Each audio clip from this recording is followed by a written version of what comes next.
ఈ నెల 12వ తారీఖు నుండి ఆంధ్రప్రదేశ్ వ్యాప్తంగా శ్రీకాకుళం నుంచి అనంతపురం వరకు 1,00,000 మంది అంగన్వాడీలు 56,000 పైచిలుకు అంగన్వాడీ సెంటర్స్లో సమ్మెకు దిగడం జరిగింది. ఈ సమ్మె ప్రధానమైన డిమాండ్లు కేంద్ర లేబర్ కమిషన్ కనీస వేతనం 26,000 ప్రభుత్వ రంగంలో కానీ ప్రభుత్వ అనుబంధ రంగాల్లో కానీ పనిచేయించుకుంటే ఇవ్వాలని చెప్పి నిర్ణయించింది. దాన్ని ఇమ్మని అడుగుతూ ఉన్నారు. రెండోది, జగన్మోహన్ రెడ్డి గారు 2019 ఎన్నికల ముందు తెలంగాణలో ఎంత పెంచితే దానికి అదనంగా నేను ఇస్తాను అని చెప్పారు. ఇప్పుడు 13,500 రూపాయలు తెలంగాణలో ఇస్తూ ఉన్నారు. ఆంధ్ర రాష్ట్రంలో 11,500 ఇస్తూ ఉన్నారు. ఇప్పటి వరకు 4 సంవత్సరాలు వైసీపీ ప్రభుత్వం గడిచిపోయింది. ఇప్పటి వరకు పెంచలే. ఆయన చెప్పిన మాట తప్పాడు, మడమ తిప్పాడు.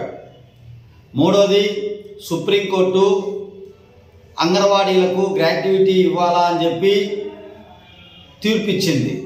దాన్ని కూడా రాష్ట్ర ప్రభుత్వం అమలు చేయలే. అట్లాగే జీతంలో సగభాగం పెన్షన్ ఇవ్వాలని చెప్పి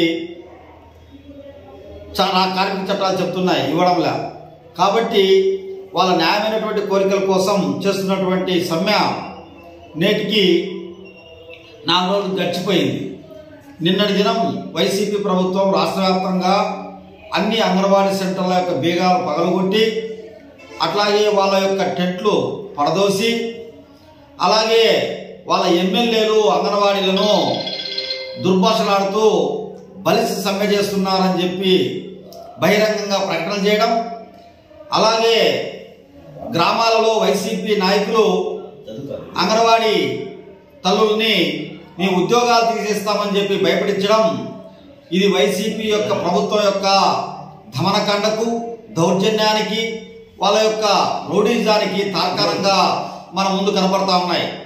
ఇవన్నిటి స్టేట్మెంట్ల పైన రాష్ట్ర హైకోర్టు ప్రధాన న్యాయమూర్తి సుయోమోటోగా తీసుకొని ఎక్కడెక్కడ అంగన్వాడీ సెంటర్ల బీగాలు పాల్గొట్టినారో వైసీపీ వాళ్ళందరిపైన క్రిమినల్ కేసులు నమోదు చేయాలని చెప్పి సిపిఎం పార్టీ కడప జిల్లా కమిటీ డిమాండ్ చేస్తూ ఉంది.